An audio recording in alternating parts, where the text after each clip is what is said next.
Hi all, എല്ലാവർക്കും smart pro PSCയിലേക്ക് സ്വാഗതം. നമ്മളിന്ന് തെരഞ്ഞെടുപ്പ് കമ്മീഷനെ കുറിച്ചിട്ടാണ് പഠിക്കാൻ വേണ്ടിയിട്ട് പോകുന്നത്.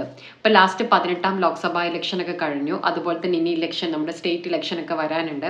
അപ്പം അതുകൊണ്ട് തന്നെ തെരഞ്ഞെടുപ്പ് കമ്മീഷനുമായിട്ട് ബന്ധപ്പെട്ട് അല്ലെങ്കിലും ചോദ്യങ്ങൾ വരാറുണ്ട്. പക്ഷേ ഇങ്ങനെയൊരു സിനാരിയും കൂടെ ഉണ്ടായതുകൊണ്ട് കുറച്ചും കൂടെ ക്വസ്റ്റ്യൻസ് അധികം ഈ ഒരു ഏരിയയിൽ നിന്ന് ചോദിക്കാറുണ്ട്. അപ്പോൾ നമ്മൾ തെരഞ്ഞെടുപ്പ് കമ്മീഷനെ കുറിച്ചിട്ടാണ് പഠിക്കാൻ പോകുന്നത്. അപ്പോൾ എങ്ങനെയാണെന്ന് വെച്ച് കഴിഞ്ഞാൽ പ്രധാനമായിട്ടും നമ്മൾ ആദ്യം SCRT ഭാഗത്ത് കുറച്ച് കാര്യങ്ങൾ കൊടുത്തിട്ടുണ്ട് ഇലക്ഷൻ കമ്മീഷനുമായിട്ട് ബന്ധപ്പെട്ട്. അവിടുന്ന് സ്റ്റേറ്റ്മെന്റ് വൈസ് ആയിട്ട് ചോദ്യങ്ങൾ വന്നിട്ടുണ്ട്. ഓക്കെ, അതുപോലെ തന്നെ നമ്മൾ NCERT ഭാഗത്ത് നിന്നുള്ള കാര്യങ്ങൾ ആഡ് ചെയ്തിട്ടുണ്ട്. പിന്നെ അഡീഷണൽ ആയിട്ടുള്ള കുറച്ച് കാര്യങ്ങളും കൂടെ നമ്മൾ ചേർത്തിട്ടുണ്ട്. ഓക്കെ, അപ്പോൾ ക്വസ്റ്റ്യൻ പേപ്പർ അനലൈസ് ചെയ്തിട്ട് ഏകദേശം PSC ചോദിക്കുന്ന ഭാഗങ്ങളൊക്കെ കവർ ചെയ്യുന്ന തരത്തിൽ തന്നെയാണ് നമ്മൾ എന്ത് ചെയ്തിട്ടുള്ളത്, ക്ലാസ് ഒരു ഓർഡറിൽ വെച്ചിരിക്കുന്നത്. അപ്പം നമുക്ക് ആദ്യം SCRTയിൽ പറഞ്ഞിരിക്കുന്ന കാര്യങ്ങൾ നോക്കാം. ഇന്ത്യൻ ഭരണഘടന എന്ന് പറയുന്നത് എന്ത് ചെയ്തിട്ടുണ്ട്, ഒരു സ്വതന്ത്ര തിരഞ്ഞെടുപ്പ് കമ്മീഷന് രൂപം നൽകിയിട്ടുണ്ട്. എന്താ ഇപ്പോൾ ഒരു സ്വതന്ത്ര തിരഞ്ഞെടുപ്പ് കമ്മീഷൻ എന്നവിടെ പറയാൻ കാരണം? ഇതൊരു ഭരണഘടനാ സ്ഥാപനമാണ്. തിരഞ്ഞെടുപ്പ് കമ്മീഷൻ എന്ന് പറയുന്നത് എന്താണ്? ഒരു ഭരണഘടനാ സ്ഥാപനമാണ്. എന്താണ് ഈ ഭരണഘടനാ സ്ഥാപനം എന്ന് പറഞ്ഞു കഴിഞ്ഞാൽ, അതായത് തെരഞ്ഞെടുപ്പ് കമ്മീഷന്റെ രൂപീകരണത്തെ കുറിച്ച് നമുക്ക് ഭരണഘടനയിൽ എന്ത് കാണാം, ആർട്ടിക്കിൾ കാണാൻ വേണ്ടിയിട്ട് പറ്റും. അപ്പം മറ്റ് ഭരണഘടനാ സ്ഥാപനങ്ങളെ അപേക്ഷിച്ച് കുറച്ചും കൂടെ ഭയങ്കര പവർഫുൾ ആണ് എന്തെന്ന് പറയുന്നത് നമ്മുടെ തെരഞ്ഞെടുപ്പ് കമ്മീഷൻ. തെരഞ്ഞെടുപ്പ് കമ്മീഷന് കാര്യങ്ങൾ തീരുമാനിക്കാനും ഡിസിഷൻ എടുക്കാനും ഇപ്പൊ തെരഞ്ഞെടുപ്പിന്റെ ഡേറ്റ് പ്രഖ്യാപിക്കുന്നതും അല്ലെങ്കിൽ ബാക്കിയുള്ള കാര്യങ്ങളും, ഒരു സ്ഥലത്തെ തെരഞ്ഞെടുപ്പ് വേണമെങ്കിൽ റദ്ദ് ചെയ്യാനൊന്നും എന്ത് ചെയ്യേണ്ട കാര്യമില്ല. തെരഞ്ഞെടുപ്പ് കമ്മീഷൻ വേറെ ആരുടെയും പെർമിഷനോ അല്ലെങ്കിൽ ഗവൺമെന്റിനോട് പോയി ചോദിക്കൊന്നും വേണ്ട. തെരഞ്ഞെടുപ്പ് കമ്മീഷൻ എന്ത് ചെയ്യാം, തീരുമാനങ്ങൾ എടുക്കാം. അതുകൊണ്ടാണ് ഒരു സ്വതന്ത്ര തെരഞ്ഞെടുപ്പ് കമ്മീഷൻ എന്ന് പറയുന്നത്. ഓക്കെ, ഇന്ത്യൻ തിരഞ്ഞെടുപ്പ് കമ്മീഷൻ ഇപ്പോൾ 3 പേർ അടങ്ങുന്ന സമിതിയാണ്. അപ്പൊ അതിൽ നിന്നുള്ള കാര്യം എന്താണ്, അതിന്റെ മുമ്പ് എന്തോ പ്രശ്നം ഉണ്ടായിരുന്നു അല്ലെ, 3 പേരല്ല. അതുകൊണ്ടാണല്ലോ അവിടെ എടുത്തു പറഞ്ഞിരിക്കുന്നത് 3 അംഗങ്ങളാണ് എന്ന്. ശരിയാണ്, മുമ്പ് ഇതെന്തായിരുന്നു, അതായത് ആദ്യമായിട്ട് നിലവിൽ വന്ന സമയത്ത് ഇതൊരു ഏകാംഗ കമ്മീഷൻ ആയിരുന്നു. അതായത് ഒരു തെരഞ്ഞെടുപ്പ് കമ്മീഷണർ, മുഖ്യ തെരഞ്ഞെടുപ്പ് കമ്മീഷണർ മാത്രമേ ഉണ്ടായിരുന്നുള്ളൂ. പിന്നീടാണ് എന്ത് ചെയ്തിട്ടുള്ളത്, 2 പേരെയും കൂടെ ചേർത്തിട്ട് ഇതൊരു 3 അംഗ സമിതി അല്ലെങ്കിൽ ബഹു അംഗ സമിതി ആക്കിയത്. അങ്ങനെ ആക്കാൻ പറ്റിയത് എന്തുകൊണ്ടാണ്, ഭരണഘടനയിൽ തെരഞ്ഞെടുപ്പ് കമ്മീഷൻ രൂപീകരിക്കണം എന്ന് മാത്രമേ പറയുന്നുള്ളൂ. അല്ലാതെ തെരഞ്ഞെടുപ്പ് കമ്മീഷന് ഇത്ര അംഗങ്ങൾ വേണം അല്ലെങ്കിൽ ഇത്ര അംഗങ്ങൾ മാത്രമേ പാടുള്ളൂ എന്നൊന്നുള്ള കാര്യങ്ങൾ എന്ത് ചെയ്യുന്നില്ല, പറയുന്നില്ല. അപ്പൊ ഏത് സാഹചര്യത്തിലാണ് ഇത്തരത്തിലുള്ള ഒരു ഏകാംഗ കമ്മീഷനിൽ നിന്ന് ബഹു അംഗ കമ്മീഷനായി മാറിയിട്ടുള്ളത് എന്നുള്ള കാര്യം നമ്മൾ എന്ത് ചെയ്യും, പിന്നീട് പറയും. ഓക്കെ, അപ്പം ഇപ്പൊ ആദ്യം തന്നെ നമ്മൾ പഠിച്ച പോയിന്റ് എന്താണ്, ഇതൊരു ഭരണഘടനാ സ്ഥാപനം ആണ് എന്ന് നമ്മൾ പഠിച്ചു. ഇപ്പൊ എന്താണ്, ഒരു ബഹു അംഗ കമ്മീഷനാണ്. എന്താണ്, ബഹു അംഗ കമ്മീഷൻ. അപ്പൊ അതിനർത്ഥം ഇപ്പൊ എത്ര പേരുണ്ട്, 3 പേര്. എങ്ങനെയാണ്, ഒരു മുഖ്യ തിരഞ്ഞെടുപ്പ് കമ്മീഷണർ പ്ലസ് 2 കമ്മീഷണർമാർ അല്ലെ, മുഖ്യ തിരഞ്ഞെടുപ്പ് കമ്മീഷണർ പ്ലസ് 2 കമ്മീഷണർമാർ. അപ്പൊ നിങ്ങൾക്ക് തോന്നും ഇവർ തമ്മിൽ മുഖ്യ തെരഞ്ഞെടുപ്പ് കമ്മീഷണർ ഭയങ്കര പവർഫുൾ, അങ്ങേരുടെ അണ്ടറിൽ 2 ആൾക്കാര്. അങ്ങനെയല്ല, പവറിന്റെ കാര്യത്തിലൊക്കെ ഇവരെന്താണ്, ഒരേപോലെ തന്നെയാണ്. ആകെയുള്ള ഒരു കാര്യം, ഇവർ മീറ്റിംഗ് ഒക്കെ കൂടുന്ന സമയത്ത് എന്ത് ചെയ്യും, പിന്നെ ഈ മുഖ്യ തിരഞ്ഞെടുപ്പ് കമ്മീഷണറാണ് എന്ത് ചെയ്യുന്നത്, അധ്യക്ഷതയൊക്കെ വഹിക്കുന്നത്. ഇവരുടെ ഇടയിൽ തീരുമാനങ്ങളൊക്കെ എടുക്കുന്ന എങ്ങനെയാ, ഭൂരിപക്ഷ അഭിപ്രായം നോക്കിയിട്ടാണ്. അല്ലാതെ മുഖ്യ തെരഞ്ഞെടുപ്പ് കമ്മീഷണറുടെ അണ്ടറിലുള്ള അങ്ങനെ ആൾക്കാർ അങ്ങനെ ഒരിക്കലും എന്ത് ചെയ്യരുത്, വിചാരിക്കരുത്. ഓക്കെ, ഇനി ആരാണ് നിയമിക്കുന്നത്, രാഷ്ട്രപതിയാണ് നിയമിക്കുന്നത്. ആരാണ് നിയമിക്കുന്നത്, രാഷ്ട്രപതിയാണ് നിയമിക്കുന്നത്. പക്ഷെ ഈ ഒരു രാഷ്ട്രപതി അങ്ങ് തീരുമാനിക്കുകയല്ല, വേറൊരു കമ്മിറ്റി ഉണ്ട്. ഈ ഒരു കമ്മിറ്റിയാണ് എന്ത് ചെയ്യുന്നത്, ആൾക്കാരെ പറഞ്ഞു കൊടുക്കുന്നത് പ്രസിഡന്റ്. എന്നിട്ട് പ്രസിഡന്റ് എന്ത് ചെയ്യാണ്, അതിൽ നിന്ന് എടുക്കുകയാണ് ചെയ്യുക. ഓക്കെ, അപ്പൊ ആ കമ്മിറ്റിന്റെ കാര്യങ്ങളൊക്കെ നമുക്ക് പറയാം. ഇനി തെരഞ്ഞെടുപ്പ്, ഇത് മുമ്പ് PSC ഒരു സ്റ്റേറ്റ്മെന്റ് ആയിട്ട് തന്നെ ചോദിച്ചിട്ടുണ്ട് ഈ ഭാഗത്തുനിന്ന്. തെരഞ്ഞെടുപ്പ് കമ്മീഷനെ സഹായിക്കുന്നതിനായി എല്ലാ സംസ്ഥാനങ്ങളിലും മുഖ്യ തിരഞ്ഞെടുപ്പ് ഉദ്യോഗസ്ഥരുണ്ട്. അയാളുടെ പേരാണ് എന്ത്, ചീഫ് ഇലക്ട്രൽ ഓഫീസർ എന്ന് പറയുന്നത്. എന്താണ്, ചീഫ് ഇലക്ട്രൽ ഓഫീസർ. ഓക്കെ, അപ്പോൾ തെരഞ്ഞെടുപ്പ് കമ്മീഷനെ സഹായിക്കുന്നതിനായിട്ട് ഓരോ സംസ്ഥാനങ്ങളിലും എന്തുണ്ട്, മുഖ്യ തിരഞ്ഞെടുപ്പ് ഉദ്യോഗസ്ഥരുണ്ട്. ആ ആളുടെ പേര്, ആ ഒരു പൊസിഷന്റെ പേരാണ് എന്തെന്ന് പറയുന്നത്, ചീഫ് ഇലക്ട്രൽ ഓഫീസർ എന്ന് പറയുന്നത്. ഇതാണ് സ്റ്റേറ്റ്മെന്റ് ചോദിച്ചിട്ടുണ്ടായിരുന്നത്. തെരഞ്ഞെടുപ്പ് നടത്താൻ വിപുലമായ ഉദ്യോഗസ്ഥ വൃന്ദം തെരഞ്ഞെടുപ്പ് കമ്മീഷൻ ഇല്ല.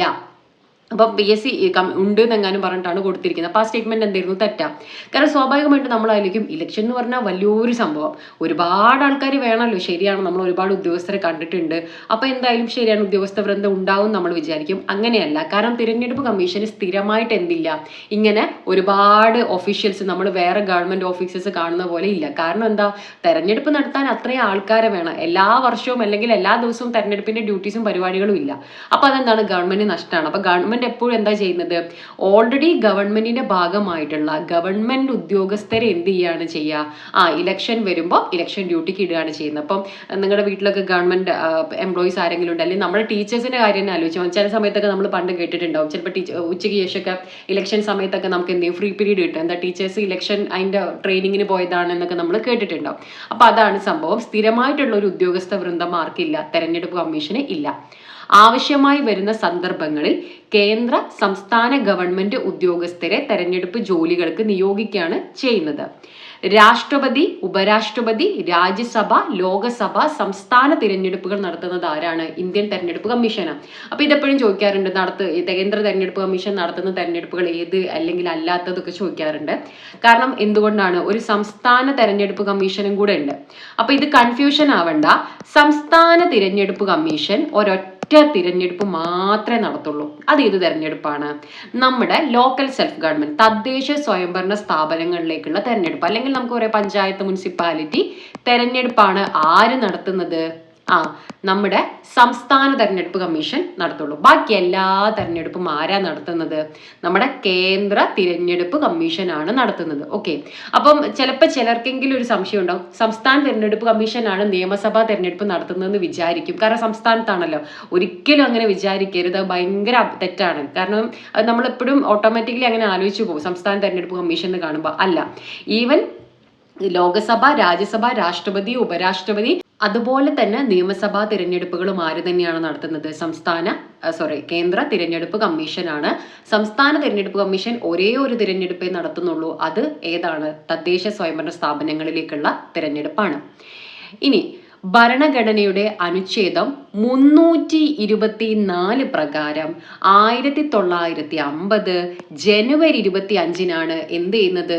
തെരഞ്ഞെടുപ്പ് കമ്മീഷൻ നിലവിൽ വന്നത്. ഓക്കെ, അപ്പൊ ഇവിടെ എപ്പോഴും ചോദിക്കുന്ന 2 ആർട്ടിക്കിളുകൾ എന്ന് പറയുന്നത് 324, 326. അത് നിങ്ങൾക്ക് എപ്പോഴും എന്ത് ചെയ്യും, മാറിപ്പോകും. അപ്പൊ അതുകൊണ്ട് ആലോചിക്കുക, ആദ്യ തെരഞ്ഞെടുപ്പ് കമ്മീഷൻ രൂപീകരിച്ചാൽ മാത്രമല്ലേ നമുക്ക് തെരഞ്ഞെടുപ്പ് നടത്താൻ വേണ്ടിയിട്ട് പറ്റുള്ളൂ. യെസ്. അപ്പൊ 324 എന്തിനെ കുറിച്ചാണ് പറയുന്നത്? തെരഞ്ഞെടുപ്പ് കമ്മീഷന്റെ രൂപീകരണത്തെ കുറിച്ചിട്ടാണ് പറയുന്നത്. ഏത്? 324. 326 എന്താണ്? സാർവത്രിക പ്രായപൂർത്തി വോട്ടവകാശം. പ്രായപൂർത്തി വോട്ടവകാശത്തെ കുറിച്ച് പറയുന്നത്. ഇതിനെ കുറിച്ച് നമ്മൾ ഡീറ്റെയിൽ ആയിട്ട് കുറച്ച് അങ്ങോട്ട് പറയും കേട്ടോ. സാർവത്രിക പ്രായപൂർത്തി വോട്ടവകാശത്തെ കുറിച്ചാണ് എന്തിൽ പറയുന്നത്? 326 പറയുന്നു. ഓക്കെ, 324, 326. അപ്പം ആർട്ടിക്കിൾ 324 ഇലക്ഷൻ കമ്മീഷന്റെ രൂപീകരണം, 326 സാർവത്രിക പ്രായപൂർത്തി വോട്ടവകാശം. ഇനി 1950 ജനുവരി 25-നാണ് തെരഞ്ഞെടുപ്പ് കമ്മീഷൻ നിലവിൽ വന്നത്. അപ്പൊ ഇതും ചിലപ്പോൾ നമ്മളോട് മാറിപ്പോകും. കാരണം കുറെ ഡേറ്റ് ഈ 1950 ജനുവരി 26, 25, 28 ഒക്കെ ആയിട്ടുണ്ട്. അപ്പൊ ഇങ്ങനെ ആലോചിക്കുക, നമുക്ക് റിപ്പബ്ലിക് ഡേ മറന്നു പോയില്ലല്ലോ. ഇല്ല, അതായത് ഭരണഘടന നിലവിൽ വന്ന ദിവസം നമുക്ക് മറന്നുപോയില്ല. ഈ റിപ്പബ്ലിക് ഡേന്റെ തൊട്ട് തലേ ദിവസമാണെന്ന് ആലോചിച്ചാൽ മതി. ഭരണഘടന നിലവിൽ വന്നതിന്റെ തൊട്ട് തലേ ദിവസമാണ് തെരഞ്ഞെടുപ്പ് കമ്മീഷൻ രൂപീകരിച്ചതെന്ന് ആലോചിക്കുക. ഓക്കെ, അപ്പൊ 1950 ജനുവരി 25 മറന്നുപോല. പിന്നെ നമ്മൾ നേരത്തെ പറഞ്ഞ കാര്യം തന്നെ, ആദ്യം കാണിച്ച നമ്മുടെ ഭാഗം എന്ന് പറയുന്നത് പഴയ SCERT ടെക്സ്റ്റ് ബുക്കാണ്. ഇതെന്ന് പറയുന്നത് പുതിയ SCERT ഭാഗമാണ്. ഓക്കെ, മുഖ്യ തിരഞ്ഞെടുപ്പ് കമ്മീഷണറും 2 കമ്മീഷണർമാരും ചേർന്നതാണ് എന്ത്? നിലവിലെ തെരഞ്ഞെടുപ്പ് കമ്മീഷൻ എന്ന് പറയുന്നത്. അത് നമുക്ക് അറിയാം, രാഷ്ട്രപതിയാണ് ഇവരെ നിയമിക്കുന്നത്. ഇനിയോ നമ്മൾ അവിടെ പറയാത്ത കാര്യം എന്താ അവിടെ പറയുന്നത്? ഇപ്പം 6 വർഷം അല്ലെങ്കിൽ 65 വയസ്സ് വരെയാണ് കമ്മീഷന്റെ അംഗങ്ങളുടെ കാലാവധി. അപ്പൊ കാലാവധി എത്രയാണ്? 6 വർഷം അല്ലെങ്കിൽ 65 വയസ്സ്. 65 വയസ്സ്. സാധാരണ എല്ലാം 5 വർഷം ആയതുകൊണ്ട് നമുക്ക് 5 വർഷം പെട്ടെന്ന് നമ്മളെ മനസ്സിൽ രജിസ്റ്റർ ആവുക 5 വർഷമാണ്. അപ്പൊ തെരഞ്ഞെടുപ്പ് കമ്മീഷൻ അങ്ങനെയല്ല. ഇങ്ങനെ ആലോചിക്കുക, 5 വർഷം കൂടുമ്പോഴല്ലേ തെരഞ്ഞെടുപ്പ് നടത്തേണ്ടത്. അപ്പം ആ ഒരു ഓർഡർ കീപ്പ് ചെയ്യാൻ വേണ്ടിയിട്ട് തെരഞ്ഞെടുപ്പ് കമ്മീഷൻ 6 വർഷം കൊടുത്തിട്ടുണ്ട്. അങ്ങനെ ആലോചിച്ചാൽ മതി. അപ്പൊ 6 വർഷം അല്ലെങ്കിൽ 65 വയസ്സ് ഏതാണോ ആദ്യം അതാണ് എന്ത്? തെരഞ്ഞെടുപ്പ് കമ്മീഷൻ അംഗങ്ങളുടെ കാലാവധി. ഇനിയോ ഈ മുഖ്യ തെരഞ്ഞെടുപ്പ് കമ്മീഷണറെ പുറത്താക്കാൻ പുറത്താക്കാൻ പറ്റുമോ? പറ്റും. എങ്ങനെ? ഇംപീച്ച്മെന്റ് എന്ന് പറഞ്ഞ പ്രോസസ്സിലൂടെ മാത്രമേ. ആ ഇംപീച്ച്മെന്റ് ചെയ്യുന്നത് ആരാണ്? പാർലമെന്റ് ആണ്. അതായത് നമ്മുടെ ഒഫീഷ്യലി റിമൂവ് ചെയ്യുന്നത് പ്രസിഡന്റ് ആണ്. പക്ഷെ ആ ഒരു പ്രോസസ് ഉണ്ട്, ഇംപീച്ച്മെന്റ് എന്ന് പറഞ്ഞ പ്രോസസ്സ് നടത്തുന്ന ആരാണ്? പാർലമെന്റ്. അതിനുശേഷം മാത്രമേ എന്ത് ചെയ്യാൻ പറ്റുള്ളൂ? നമ്മുടെ പ്രസിഡന്റിന് റിമൂവ് ചെയ്യാൻ പറ്റുള്ളൂ. ഓക്കെ. അപ്പോൾ മുഖ്യ തെരഞ്ഞെടുപ്പ് കമ്മീഷണറെ തൽസ്ഥാനത്ത് നീക്കം ചെയ്യുന്നത് എങ്ങനെയാണ്? ഇംപീച്ച്മെന്റ് എന്ന് പറഞ്ഞ പ്രോസസ്സിലൂടെയാണ്. കേന്ദ്രഭരണ പ്രദേശങ്ങളിലും സംസ്ഥാനങ്ങളിലും തിരഞ്ഞെടുപ്പ് കമ്മീഷന്റെ പ്രവർത്തനങ്ങൾ ഏകോപിപ്പിക്കുന്നത് ചീഫ് ഇലക്ട്രൽ ഓഫീസർമാരാണ്. ഇത് നേരത്തെ നമ്മൾ പറഞ്ഞു. ഇപ്പൊ ലോക്സഭാ ഇലക്ഷൻ നടക്കുകയാണെങ്കിലും രാജ്യസഭാ ഇലക്ഷൻ നടക്കുകയാണെങ്കിലും സംസ്ഥാന നിയമസഭാ ഇലക്ഷൻ നടക്കുകയാണെങ്കിലും ഒക്കെ അതാത് സംസ്ഥാനങ്ങളിലല്ലേ ഇലക്ഷൻ നടക്കുന്നത്, അവിടുത്തെ കാര്യങ്ങളൊക്കെ മേൽനോട്ടം വഹിക്കണം അല്ലെ. അപ്പൊ അതാരാണ്? സംസ്ഥാന തെരഞ്ഞെടുപ്പ് കമ്മീഷണർ അല്ല, പകരം ആരാണ്? നമ്മുടെ ചീഫ് ഇലക്ട്രൽ ഓഫീസർമാരാണ്. ഓക്കെ. ഇനി തെരഞ്ഞെടുപ്പുകളെ കുറിച്ച് പ്രതിപാദിക്കുന്നത് ഭാഗം 15-ലാണ്. ഭാഗം 15-ലാണ്. അപ്പൊ അതിങ്ങനെ ആലോചിച്ചാൽ മതി. നമ്മുടെ എന്ന് പറയുന്നത് ഇലക്ഷൻ ആണല്ലോ. ഈ അഞ്ചാമത്തെ ആയിട്ടല്ലേ വരിക? ABCDE അങ്ങനെ 15 എന്ന് എന്ത് ചെയ്താൽ മതി? ആലോചിച്ചാൽ മതി. ആ 5ആണല്ലോ നമുക്ക് കിട്ടേണ്ടത്. ഇനി ഈ തെരഞ്ഞെടുപ്പ് കമ്മീഷനെ കുറിച്ച് പറയുന്ന ആർട്ടിക്കിൾ 324 മുതൽ 329 വരെയാണ്. ഏറ്റവും പ്രധാനപ്പെട്ട ആർട്ടിക്കിൾ 324, 326 പിന്നെ നമുക്ക് 327 ഒക്കെ വരുന്നുണ്ട്, അത് പറയാം. 324 നമ്മൾ പറഞ്ഞു തെരഞ്ഞെടുപ്പ് കമ്മീഷന്റെ ഘടനയും അധികാരങ്ങളുമാണ്.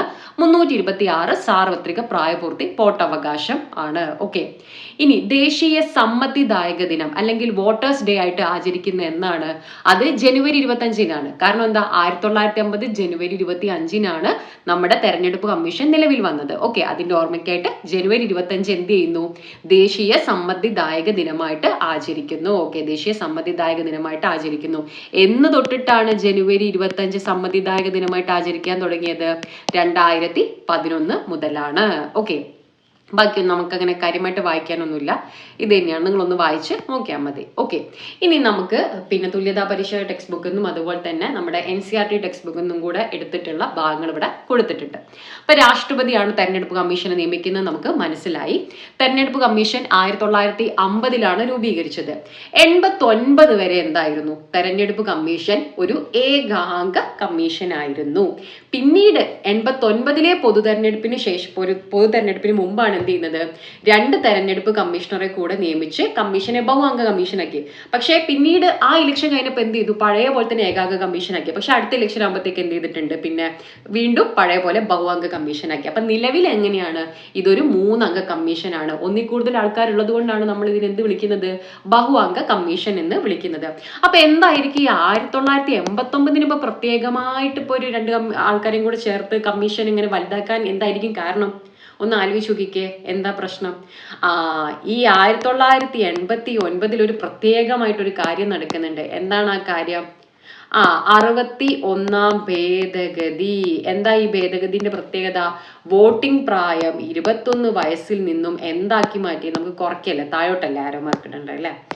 18 ആക്കിയിട്ട് കുറച്ചു. അപ്പൊ സ്വാഭാവികമായിട്ടും എന്ത് സംഭവിക്കും? വോട്ടിംഗ് പ്രായം കുറയ്ക്കാന്ന് പറയുമ്പോൾ വോട്ടർമാരുടെ എണ്ണം കൂടിയില്ലേ? അപ്പൊ അതായത് തെരഞ്ഞെടുപ്പ് കമ്മീഷന്റെ പണിയും കൂടി. അപ്പൊ അതുകൊണ്ടാണ് എന്ത് ചെയ്യുന്നത്? അതിന് ആൾക്കാർ 2 പേരെയും കൂടെ നിയമിച്ച് അതൊരു 3 അംഗ കമ്മീഷൻ ആക്കി മാറ്റുന്നത്. ഓക്കെ. അതാണ് 1989 ഇങ്ങനെ ഒരു ചേഞ്ച് വരാനുള്ള കാരണം. അപ്പൊ മനസ്സിലായി എന്ന് വിചാരിക്കുന്നു. മുഖ്യ തിരഞ്ഞെടുപ്പ് കമ്മീഷണറും മറ്റ് കമ്മീഷണർമാർക്കും എത്ര കാലാവധി നമുക്ക് പറയാം? 6 വർഷം അല്ലെങ്കിൽ 65 വയസ്സ് വരെയാണ്. ഓക്കെ.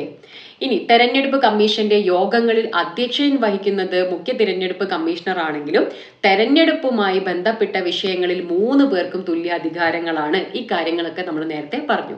സാധാരണയായി സിവിൽ സർവീസിലെ ഉയർന്ന ഉദ്യോഗസ്ഥരെയാണ് രാഷ്ട്രപതി തെരഞ്ഞെടുപ്പ് കമ്മീഷണറായിട്ട് നിയമിക്കാറുള്ളത്. കാരണം കൃത്യമായിട്ട് അങ്ങനെ അവരുടെ ക്വാളിഫിക്കേഷനും കാര്യങ്ങളൊന്നും അങ്ങനെ പറഞ്ഞിട്ടില്ല.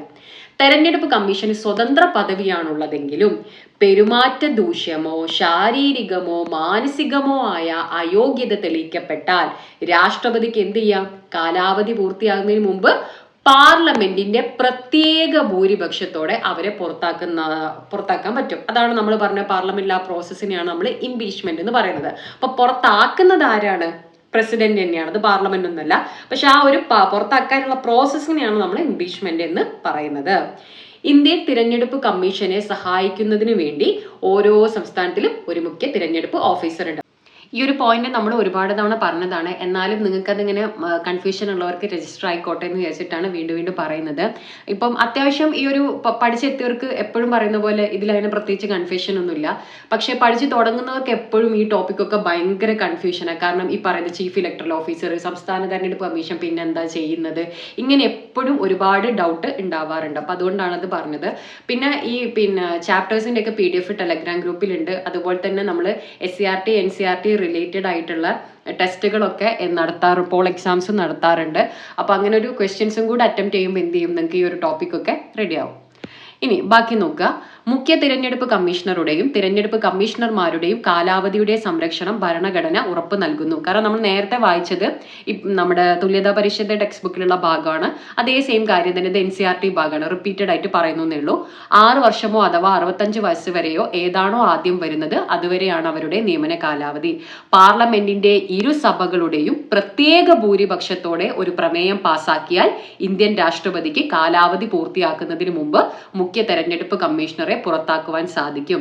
തിരഞ്ഞെടുപ്പിൽ തങ്ങൾക്ക് അനുകൂലമായി തീരുമാനങ്ങൾ കൈക്കൊണ്ടില്ല എന്നതിന്റെ പേരിൽ ഭരണകക്ഷി തിരഞ്ഞെടുപ്പ് കമ്മീഷണറെ മാറ്റാൻ ശ്രമിച്ചാൽ അതിൽ നിന്നും അദ്ദേഹത്തെ സംരക്ഷിക്കുന്നതിന് വേണ്ടിയിട്ടാണ് ഇങ്ങനെ ചെയ്തിരിക്കുന്നത്. അതായത് പ്രത്യേക ഭൂരിപക്ഷം കിട്ടുക എന്ന് പറയുന്നത് ഭയങ്കര ബുദ്ധിമുട്ടാണ്. അപ്പൊ അങ്ങനെ ഇങ്ങനെയൊന്നും എന്ത് ചെയ്യാൻ പറ്റില്ല, റിമൂവ് ചെയ്യാനും പറ്റില്ല. ഓക്കെ, ബാക്കി ഇത് നമ്മൾ മുഖ്യ തെരഞ്ഞെടുപ്പ് കമ്മീഷണറെ റിമൂവ് ചെയ്യാനാണ് ഇംപീച്ച്മെന്റ് എന്ന് പറഞ്ഞ പ്രോസസ്സ് പറഞ്ഞത്.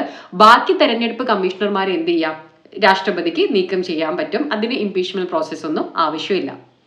ഇനി ചീഫ് ഇലക്ഷൻ കമ്മീഷണറെയും മറ്റ് കമ്മീഷണർമാരെയും നിയമിക്കുന്ന ഒരു കമ്മിറ്റി ഉണ്ട്. ഞാൻ പറഞ്ഞു പ്രസിഡന്റ് ആണ് നിയമിക്കുക, പക്ഷേ അത് ആരായിരിക്കണം എന്നുള്ള കാര്യങ്ങൾ തീരുമാനിക്കാൻ ഒരു കമ്മിറ്റി ഉണ്ട്. ആ കമ്മിറ്റിയിൽ ആരൊക്കെ ഉണ്ട്? പ്രധാനമന്ത്രി അധ്യക്ഷനായിട്ടുള്ള ഒരു കമ്മിറ്റിയാണ്. അതിൽ ലോക്സഭ പ്രതിപക്ഷ നേതാവും ഉണ്ടാവും, സുപ്രീം കോടതി ചീഫ് ജസ്റ്റിസും ഉണ്ടാവും. ഇവർ 3 പേരും ചേർന്നിട്ടുള്ള ഒരു കമ്മിറ്റിയാണ് എന്ത് ചെയ്യുന്നത്, ഇവരെ തെരഞ്ഞെടുക്കാൻ വേണ്ടിയിട്ടുള്ള സെലക്ഷൻ കമ്മിറ്റി, മുഖ്യ തെരഞ്ഞെടുപ്പ് കമ്മീഷണറെയും കമ്മീഷണർമാരെയും തെരഞ്ഞെടുക്കാനുള്ള കമ്മിറ്റി എന്ന് പറയുന്നത്. ആരൊക്കെയാണ്? പ്രധാനമന്ത്രി, ലോക്സഭ പ്രതിപക്ഷ നേതാവ്, സുപ്രീം കോടതി ചീഫ് ജസ്റ്റിസ്. ഇനി കമ്മീഷന്റെ ചുമതലകൾ എന്തൊക്കെയാണ്? ഇത് പിന്നെ നിങ്ങൾക്ക് കാണാതെ പഠിക്കൊന്നും വേണ്ട, നിങ്ങൾക്ക് എക്സാമിന് വന്നു കഴിഞ്ഞാൽ വായിച്ചു നോക്കിയാൽ തന്നെ മനസ്സിലാവും. ഇന്ത്യയിൽ സ്വതന്ത്രവും നിഷ്പക്ഷവും നീതിയുക്തവുമായി തിരഞ്ഞെടുപ്പുകൾ നോക്കി നടത്തുന്നത് കേന്ദ്ര തിരഞ്ഞെടുപ്പ് കമ്മീഷനാണ്.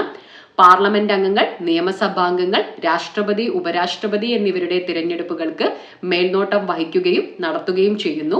വോട്ടേഴ്സ് ലിസ്റ്റ് തയ്യാറാക്കുന്നത് തെരഞ്ഞെടുപ്പ് കമ്മീഷനാണ്. സ്വാഭാവികമായിട്ടും വോട്ടേഴ്സ് ലിസ്റ്റ് ആരുടെ നേതൃത്വത്തിലാണ്? തെരഞ്ഞെടുപ്പ് കമ്മീഷന്റെ നേതൃത്വത്തിലാണ്. ലോകസഭയിലേക്കും നിയമസഭയിലേക്കുള്ള തിരഞ്ഞെടുപ്പിന് മുമ്പ് ആവശ്യമായ മാറ്റം വരുത്തി അവ പുതുക്കുന്നു. ഇപ്പൊ കള്ളവോട്ടൊക്കെ വരില്ല, കാരണം ഓരോ പ്രാവശ്യവും തെരഞ്ഞെടുപ്പിന് മുമ്പായിട്ട് മരിച്ചു പോയവരുണ്ടാവും, ചിലപ്പോൾ പുറത്തെ രാജ്യത്തോട്ട് പോയവരുണ്ടാവും, അങ്ങനെ കുറെ കാര്യങ്ങളുണ്ട്. അപ്പൊ ഈ ആൾക്കാരൊക്കെ എന്ത് ചെയ്യണം, ഒഴിവാക്കണം. പിന്നെ പുതുതായിട്ട് 18 വയസ്സ് പൂർത്തിയായവരുണ്ടാവും, അപ്പൊ ഇവരൊക്കെ ആഡ് ചെയ്യണം. ഇങ്ങനത്തെ പരിപാടികളൊക്കെ ചെയ്യണം. പൊതു തിരഞ്ഞെടുപ്പുകൾക്കുള്ള വിജ്ഞാപനം പുറപ്പെടുവിക്കുന്നു. രാഷ്ട്രീയ പാർട്ടികൾ, സ്ഥാനാർത്ഥികൾ, വോട്ടർമാർ തുടങ്ങിയവർക്കുള്ള പെരുമാറ്റച്ചട്ടം, ഇവർക്കൊരു പെരുമാറ്റച്ചട്ടമൊക്കെ ഉണ്ട്. രാഷ്ട്രീയ പാർട്ടികളെ അംഗീകരിക്കുകയും അവർക്ക് തിരഞ്ഞെടുപ്പ് ചിഹ്നങ്ങൾ അനുവദിക്കുകയും ചെയ്യുന്നു.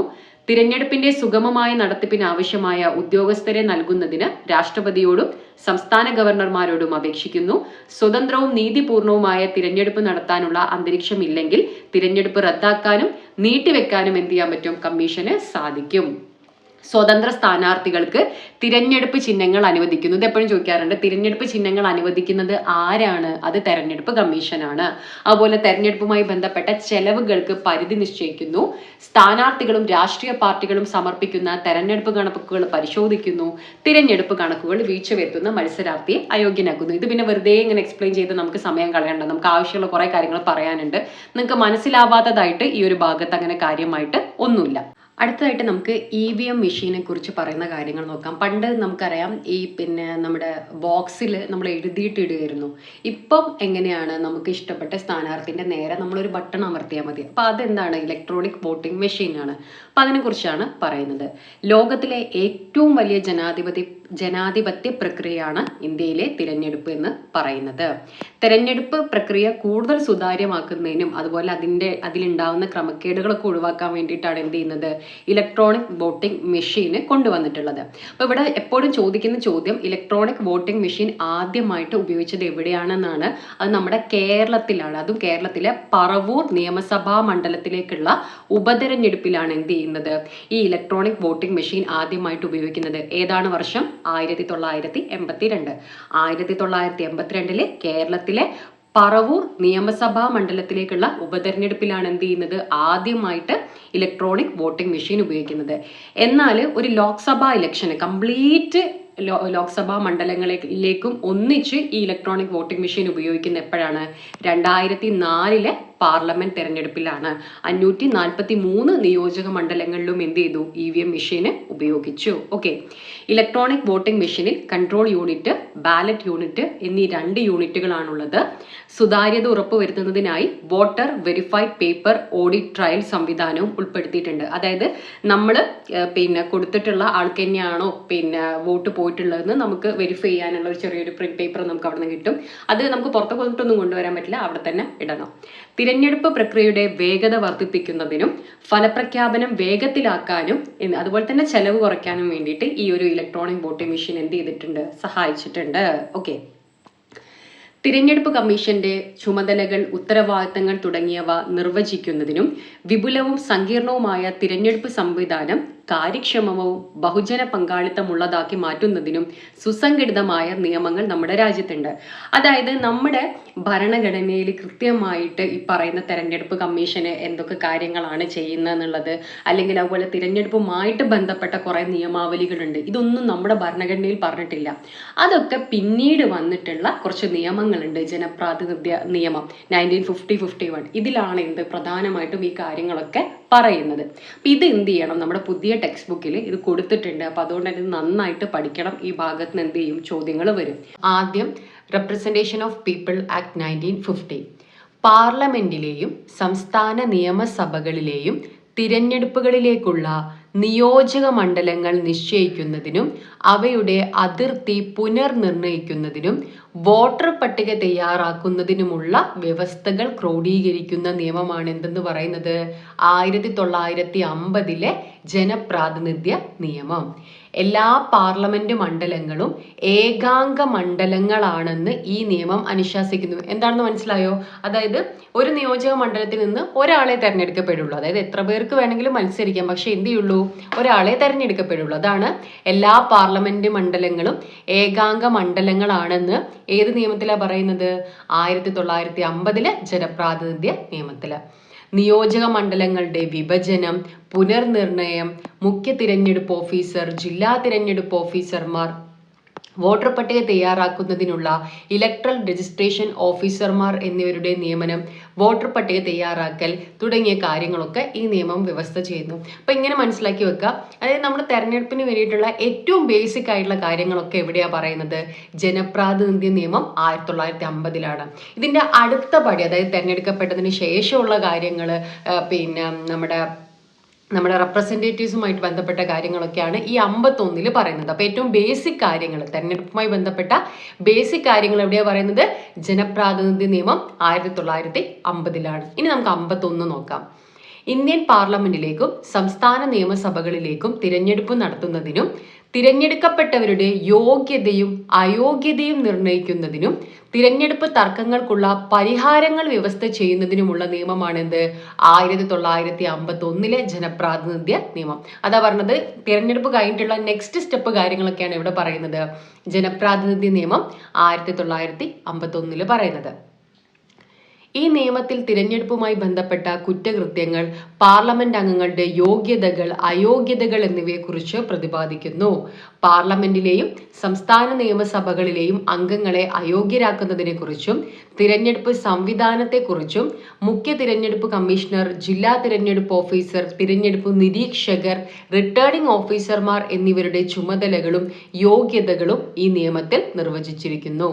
രാഷ്ട്രീയ പാർട്ടികളുടെ രജിസ്ട്രേഷനെ കുറിച്ചും ഈ നിയമത്തിൽ പ്രതിപാദിക്കുന്നു. ഈ നിയമപ്രകാരം ഏത് സംഘടനയ്ക്കും രാഷ്ട്രീയ പാർട്ടിയായി മാറണമെങ്കിൽ തെരഞ്ഞെടുപ്പ് കമ്മീഷനിൽ രജിസ്റ്റർ ചെയ്യേണ്ടതുണ്ട്. ദേശീയ പാർട്ടി, പ്രാദേശിക പാർട്ടി എന്നീ പദവികൾക്കുള്ള മാനദണ്ഡങ്ങളും തിരഞ്ഞെടുപ്പ് ചിഹ്നങ്ങൾ ലഭിക്കാനുള്ള മാനദണ്ഡങ്ങളും ഈ നിയമത്തിൽ വ്യവസ്ഥ ചെയ്യുന്നു. അപ്പൊ 50ഉം 51ഉം മാറിപ്പോവരുത്. എന്ത് ചെയ്യുക, ആദ്യം വായിക്കുമ്പോൾ മാത്രമേ ബുദ്ധിമുട്ട് തോന്നുള്ളൂ. ഒരു 1-2 തവണ നമ്മളത് റിപ്പീറ്റ് ചെയ്ത് വായിക്കുമ്പോൾ നമുക്ക് കാര്യം മനസ്സിലാവും. 50 എന്താ പറയുന്നത്, 51 എന്താ പറയുന്നത് എന്നുള്ളത്. അപ്പോൾ നമ്മൾ ഒരു കൺസെപ്റ്റും കാര്യങ്ങളൊക്കെ പഠിച്ചു, അതായത് ഇതിൻ്റെ സ്ട്രക്ചറും കാര്യങ്ങളൊക്കെ. ഇനി ഇന്ത്യയിലെ ഇലക്ഷൻ കമ്മീഷണർമാരുമായിട്ട് ബന്ധപ്പെട്ട പ്രധാനപ്പെട്ട കാര്യങ്ങൾ നമുക്ക് നോക്കാം. ഇന്ത്യയിലെ ആദ്യത്തെ ഇലക്ഷൻ കമ്മീഷണർ എന്ന് പറയുന്നത് സുകുമാർ സെൻ ആണ്. ആരാണ്? സുകുമാർ സെൻ, എല്ലാവർക്കും അറിയുന്ന കാര്യമാണ്. നേപ്പാളിന്റെയും സുഡാന്റെയും ആദ്യ ഇലക്ഷൻ കമ്മീഷണർ കൂടിയായിരുന്നു ആര്? നമ്മുടെ സുകുമാർ സെൻ എന്ന് പറഞ്ഞത്. ഓക്കെ. ചീഫ് ഇലക്ഷൻ കമ്മീഷണർ ആയിട്ടുള്ള ആദ്യ വനിത ചോദിച്ചിട്ടുണ്ട്, VS രമാദേവിയാണ്. ആരാണ്? VS രമാദേവി. ഇനി ചീഫ് ഇലക്ഷൻ കമ്മീഷണർ ആയിട്ടുള്ള ആദ്യ മലയാളിയാണ് TN ശേഷൻ എന്ന് പറയുന്നത്. ചീഫ് ഇലക്ഷൻ കമ്മീഷണറായ ആദ്യ മലയാളി ആരാണ്? TN ശേഷൻ ആണ്. അപ്പൊ ആദ്യത്തേത് സുകുമാർ സെൻ ആണ്, ആദ്യ വനിത VS രമാദേവി, ആദ്യ മലയാളി TN ശേഷൻ. ഏറ്റവും കൂടുതൽ കാലം ചീഫ് ഇലക്ഷൻ കമ്മീഷണർ പദവി വഹിച്ചത് കല്യാൺ സുന്ദരം. ഇനി 25ാമത്തെ ചോദിക്കും രാജീവ് കുമാർ ആണ്. അതായത് തൊട്ട് മുന്നത്തെ ആളായിരുന്നു ആര്? രാജീവ് കുമാർ. നിലവിൽ ആള് മാറിയിട്ടുണ്ട്. ആരാണ്? ജ്ഞാനേഷ് കുമാർ ആണ് ചീഫ് ഇലക്ഷൻ കമ്മീഷണർ എന്ന് പറയുന്നത്. അതുപോലെ തന്നെ മറ്റ് 2 കമ്മീഷണർമാർ ആരൊക്കെയാണ്? സുഖ്ബീർ സിംഗ് സന്ധുവും ഡോക്ടർ വിവേക് ജോഷിയും. അപ്പോൾ ഇത് കറന്റ് അഫെയർ കൂടിയാണ് നിങ്ങൾ മനസ്സിലാക്കണം. അതായത് നിലവിലുള്ളതാണ്, നമ്മളിപ്പോൾ കറന്റ്ലി ആണ് പറയുന്നത്. ചിലപ്പോൾ നിങ്ങൾ എക്സാം ഒക്കെ ആകുമ്പോഴത്തേക്ക് ഇപ്പം മാറില്ല, പക്ഷെ എപ്പോഴും എന്ത് ചെയ്യാന്ന് വെച്ച് കഴിഞ്ഞാൽ എക്സാമുകളോട് അടുക്കുമ്പോൾ പ്രധാനപ്പെട്ട ഇങ്ങനത്തെ ഓഫീസ്, അതായത് വെബ്സൈറ്റ് നോക്കിയാൽ മതി. നിങ്ങൾ മെയിൻ വെബ്സൈറ്റുകൾ, ഇപ്പോൾ election commission, information commission, human rights commission, അങ്ങനെ എല്ലാ കമ്മീഷൻസിൻ്റെയും വെബ്സൈറ്റുകളൊക്കെ ഒന്ന് എന്ത് ചെയ്യുക, ചെക്ക് ചെയ്യുക. എന്നിട്ട് എന്തെങ്കിലും മാറ്റം ഉണ്ടോ എന്നുള്ളത് നോക്കുക. അപ്പം എക്സാമിൻ്റെ തൊട്ട് മുമ്പൊക്കെയാണ് മാറിയിട്ടുള്ളതെന്നുണ്ടെങ്കിൽ അത് വരാറില്ല, സാധാരണ പഴയ തന്നെയാണ് ഉണ്ടാവുക. അപ്പോൾ അല്ലാതെ കുറച്ച് മുമ്പൊക്കെ ആണെങ്കിൽ ഒരു 2 മാസം മുമ്പൊക്കെ ആണെങ്കിൽ മിക്കവാറും അപ്ഡേറ്റഡ് ആയിട്ടുള്ളതായിരിക്കും വരും. ഇപ്പോൾ കുറേ കൂടെ PSC അപ്ഡേറ്റഡ് ആയിട്ടുള്ളതിനെ കൊടുക്കുന്നുണ്ട്. അപ്പോൾ എപ്പോഴും എന്ത് ചെയ്യുക, ചെക്ക് ചെയ്തിട്ട് പോവുക എക്സാമിനോടനുബന്ധിച്ചിട്ട്. ഇനി ജാതി മത വർഗ ഭാഷ ലിംഗ പ്രദേശ വ്യത്യാസങ്ങളില്ലാതെ പ്രായപൂർത്തിയായ എല്ലാവർക്കും തിരഞ്ഞെടുപ്പിൽ വോട്ട് ചെയ്യാനുള്ള അവകാശത്തിനെയാണ് നമ്മൾ എന്തെന്ന് വിളിക്കുന്നത്? സാർവത്രിക പ്രായപൂർത്തി വോട്ടവകാശം. ഇതുമായിട്ട് ബന്ധപ്പെട്ട് എപ്പോഴും ഒരു 2 ചോദ്യങ്ങൾ വരാറുണ്ട്. ഒന്നെന്ന് പറയുന്നത് ഈ പറയുന്ന വോട്ടിംഗ് പ്രായം കുറച്ചത് 21-ൽ നിന്നും 18 കുറച്ച ഭേദഗതി ഏതാന്ന് ചോദിക്കാറുണ്ട്. അതുപോലെ തന്നെ ആ വർഷം ചോദിക്കാറുണ്ട്. പിന്നെ അതുപോലെ തന്നെ ആർട്ടിക്കിള്, ഇതൊക്കെയാണ് എന്ത് ചെയ്യാറുള്ളത്, ചോദിക്കാറുള്ളത്. അപ്പൊ ഇതൊക്കെ ടെക്സ്റ്റിൽ തന്നെയുണ്ട്. നമ്മുടെ ഭരണഘടന നിലവിൽ വരുന്ന സമയത്ത് സാർവത്രിക പ്രായപൂർത്തി വോട്ടവകാശം നമ്മുടെ ഭരണഘടനയിൽ തന്നെയുണ്ട്. അപ്പോൾ എപ്പോഴും ആൾക്കാർ ചിന്തിക്കുക 1989 61ാം ഭേദഗതി വന്നപ്പോഴാണ് സാർവത്രിക പ്രായപൂർത്തി വോട്ടവകാശം കിട്ടിയത് എന്നാണ് വിചാരിക്കുക. അങ്ങനെയല്ല. അതായത് ജാതി മത വർഗ ലിംഗ പ്രദേശ വ്യത്യാസങ്ങളൊന്നും ഇല്ലാതെ പ്രായപൂർത്തിയായ എല്ലാവർക്കും വോട്ട് ചെയ്യാനുള്ള അവകാശത്തിനെയാണ് എന്തെന്ന് വിളിക്കുന്നത്? സാർവത്രിക പ്രായപൂർത്തി വോട്ടവകാശം എന്ന് വിളിക്കുന്നത്. അത് 1950 ജനുവരി 26-ന് നമ്മുടെ ഭരണഘടന നിലവിൽ വരുമ്പോൾ തന്നെയുണ്ട്. പക്ഷെ ആ സമയത്ത് പ്രായപൂർത്തിയാവാനുള്ള ആ ഒരു വയസ്സ് എന്ന് കൊടുത്തിരിക്കുന്നത് 21 ആ വയസ്സ് 21-ൽ നിന്നും 18 കുറച്ചതാണ് എന്ത്? നമ്മുടെ 1989-ലെ 61ാം ഭേദഗതി എന്ന് പറയുന്നത്. അതുപോലെ സാർവത്രിക പ്രായപൂർത്തി വോട്ടവകാശവുമായിട്ട് ബന്ധപ്പെട്ട ആർട്ടിക്കിൾ പഠിക്കണം. 326 എത്രയാണ്? 326. അപ്പോൾ ഈ സമയത്ത് ഞാൻ ഒന്ന് ചോദിക്കട്ടെ, ഇലക്ഷൻ കമ്മീഷനുമായിട്ട് ബന്ധപ്പെട്ട ആർട്ടിക്കിൾ നമ്മൾ ഏതാ പഠിച്ചത്? 324 അല്ലേ? 324 എന്തിനെ കുറിച്ച് പറയുന്നത്? ഇലക്ഷൻ കമ്മീഷനെ കുറിച്ച് പറയുന്നത്. 326 എന്ത്? സാർവത്രിക പ്രായപൂർത്തി വോട്ടവകാശത്തെ കുറിച്ച് പറയുന്നത്. ശരിക്കും ഭേദഗതി വരുന്നത് 1988-ലാണ്. പക്ഷെ ഭേദഗതി നിലവിൽ വരുന്ന എപ്പോഴാ? 89-ലാണ്. അപ്പൊ PSC എപ്പോഴും ഈ ഒരു 89 എന്നുള്ള വർഷം തന്നെയാണ് കൊടുക്കാറുള്ളത്. അപ്പൊ അതുകൊണ്ട് ഇനി നിങ്ങൾ ചിലയിടത്തൊക്കെ 88 എന്ന് കാണും. അപ്പൊ കൺഫ്യൂഷൻ ആവണ്ട. 88 കൊണ്ടുവന്നു. ഭേദഗതി നിലവിൽ വന്നത് 89-ലാണ്. സാധാരണ കൊണ്ടുവന്ന ഡേറ്റ് ആണ്, ഇയർ ആണ് നമ്മൾ പഠിക്കാറുള്ളത്. PSC പലതവണ ഈ ചോദ്യം ചോദിച്ചിട്ടുണ്ട്. അപ്പോഴൊക്കെ 1989 തന്നെയാണ് കൊടുത്തിരിക്കുന്നത് കേട്ടോ. അപ്പൊ 1989 വരെ വോട്ടവകാശത്തിലുള്ള പ്രായം എന്ന് പറയുന്നത് എത്രയായിരുന്നു? 21 വയസ്സായിരുന്നു. 89 മുതൽ പിന്നീട് എത്രയായിട്ട് മാറി? 18 വയസ്സായിട്ട് മാറി. അപ്പൊ ഭേദഗതി എത്രയാണ്? 1989-ലെ 61ാം ഭേദഗതി. നമ്മൾ ഈ ഒരു ടോപ്പിക്കായിട്ട് ബന്ധപ്പെട്ട പ്രീവിയസ് ക്വസ്റ്റ്യൻസ് ഒക്കെ പറയും. അപ്പൊ നിങ്ങൾക്ക് കുറച്ചും കൂടെ ക്ലിയർ ആവും. ഇനി ആദ്യമായി ലോക്സഭാ തിരഞ്ഞെടുപ്പ് നടന്നത് ചോദിക്കാറുണ്ട്. 1951-52 കാലഘട്ടങ്ങളിലായിട്ടാണ് എന്ത് ചെയ്യുന്നത്? ലോക്സഭാ തിരഞ്ഞെടുപ്പ് നടക്കുന്നത്. ഇനി ഒരൊറ്റ വർഷം മാത്രമായിട്ട് ചോദിക്കുകയാണെങ്കിൽ 1952 എന്ത് ചെയ്തിട്ടുള്ളത്? PSC ചോദിച്ചിട്ട് കൊടുത്തിട്ടുള്ളത്. 1951 ഒക്ടോബർ 25 മുതൽ 1952 ഫെബ്രുവരി 21 വരെയാണ് എന്ത്? ഇലക്ഷൻ പ്രോസസ്സ് നടന്നിട്ടുള്ളത്. അതായത് ഘട്ടം ഘട്ടമായിട്ടാണ് നടക്കുന്നത്. ആദ്യമായി ലോക്സഭാ തിരഞ്ഞെടുപ്പ് നടന്ന സംസ്ഥാനം എന്ന് പറയുന്നത് ഹിമാചൽ പ്രദേശാണ്. അതുപോലെ സ്വതന്ത്ര ഇന്ത്യയിലെ ആദ്യത്തെ വോട്ടർ ചോദിക്കാറുണ്ട് ശ്യാം സരൺ നെഗിയാണ്. അപ്പോൾ നമ്മൾ ആലോചിക്കും, ശരിക്കും ഇന്ത്യയിലെ പ്രധാനമന്ത്രി ഉണ്ട്, ഇവരൊക്കെ ആയിരിക്കില്ലേ ചിലപ്പോൾ ആദ്യം പോയിട്ട് വോട്ട് ചെയ്യുക. എങ്ങനെയാണ് ഒരു സാധാരണ മനുഷ്യൻ, ശ്യാം സരൺ നെഗി ഒരു സാധാരണ വ്യക്തിയാണ്, അദ്ദേഹം എങ്ങനെ ആദ്യത്തെ വോട്ടറായി എന്ന് നിങ്ങൾ ആലോചിക്കും. അതെങ്ങനെയാന്ന് വെച്ച് കഴിഞ്ഞാൽ ഇവിടെ കൃത്യമായിട്ട് ഇതാ കൊടുത്തിരിക്കുന്നുണ്ട്, നമുക്ക് വായിക്കാം. ഹിമാചൽ പ്രദേശിലെ കിന്നാറിലെ കൽപ്പ പോളിംഗ് ബൂത്ത് ഒരു VIP വോട്ടറെ കാത്തിരിക്കുകയാണ്. കാരണം ഇത് SCRT ടെക്സ്റ്റ് ബുക്കിൽ, നമ്മുടെ പഴയ ടെക്സ്റ്റ് ബുക്കിൽ കൊടുത്തിരിക്കുന്ന ഒരു ന്യൂസ് പേപ്പർ കട്ടിംഗ് ആയിട്ട് കൊടുത്തിരിക്കുന്ന, സാധാരണ നമ്മൾ ഇതൊന്നും വലിയ ശ്രദ്ധിക്കില്ല, എന്തോ ഒരു ന്യൂസ് പേപ്പർ കട്ടിംഗ് കൊടുത്തോ, പക്ഷേ ഈ ഒരു ഭാഗത്ത് നിന്ന് ഒരുപാട് ചോദ്യങ്ങൾ PSC ചോദിച്ചിട്ടുണ്ട്. വോട്ടറെ കാത്തിരിക്കുകയാണ്. ശ്യാം സരൺ നെഗി എന്ന 97കാരനെ 1951 ഒക്ടോബർ 25 അദ്ദേഹം രേഖപ്പെടുത്തിയ വോട്ടാണ് സ്വതന്ത്ര ഇന്ത്യയിലെ ആദ്യത്തെ വോട്ട്. അപ്പോൾ വോട്ടർ ആരാണ്? ശ്യാം സരൺ നെഗി.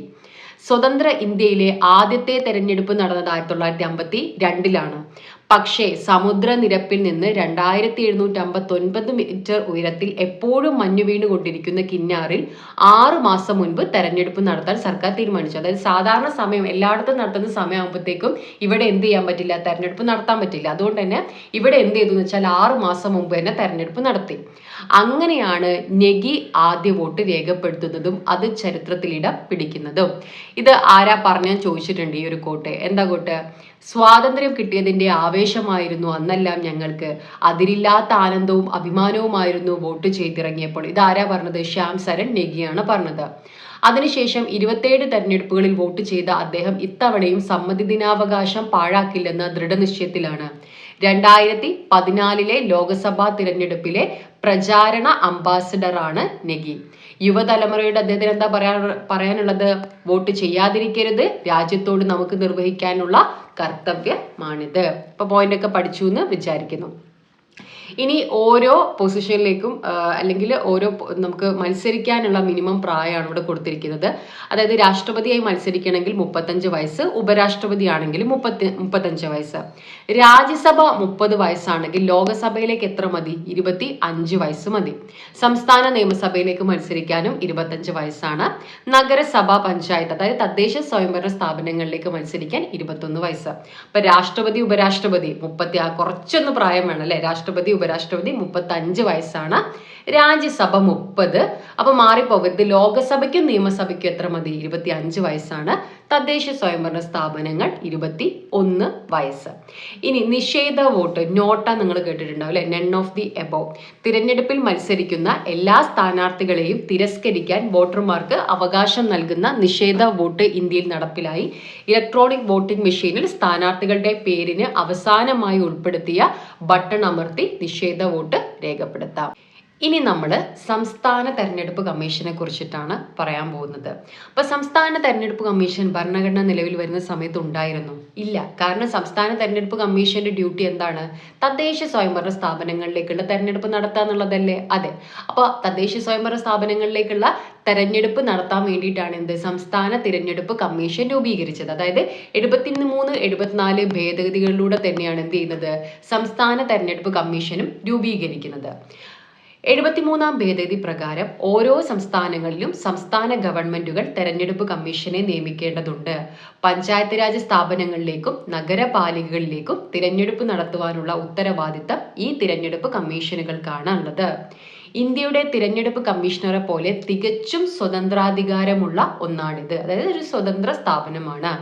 അദ്ദേഹം സ്വതന്ത്ര ചുമതലയുള്ള ഉദ്യോഗസ്ഥനാണ്. ആര്? സംസ്ഥാന തെരഞ്ഞെടുപ്പ് കമ്മീഷണർ എന്ന് പറയുന്നത്. ഇത് പുതിയ ടെക്സ്റ്റ് എന്നുള്ള ഭാഗമാണ്. കേന്ദ്ര തിരഞ്ഞെടുപ്പ് കമ്മീഷനെ കൂടാതെ ഓരോ സംസ്ഥാനങ്ങളിലും സംസ്ഥാനതല തിരഞ്ഞെടുപ്പ് കമ്മീഷനുകളുണ്ട്. 73, 74 ഭരണഘടനാ ഭേദഗതികളിലൂടെ സംസ്ഥാന തെരഞ്ഞെടുപ്പ് കമ്മീഷനുകൾ നിലവിൽ വന്നു. ഏതൊക്കെ ആർട്ടിക്കിൾ? 243Kയും 243ZAയും. എന്താ ഈ 2 ആർട്ടിക്കിൾ വരുന്നത്?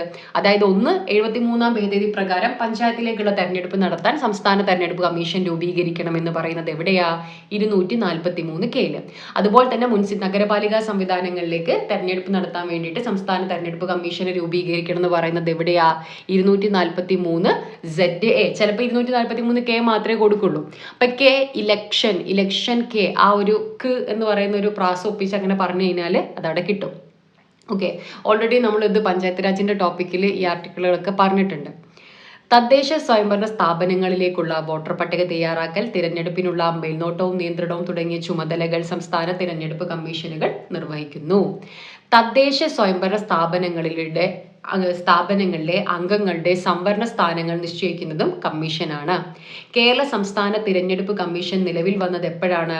1993 ഡിസംബർ 23-നാണ്.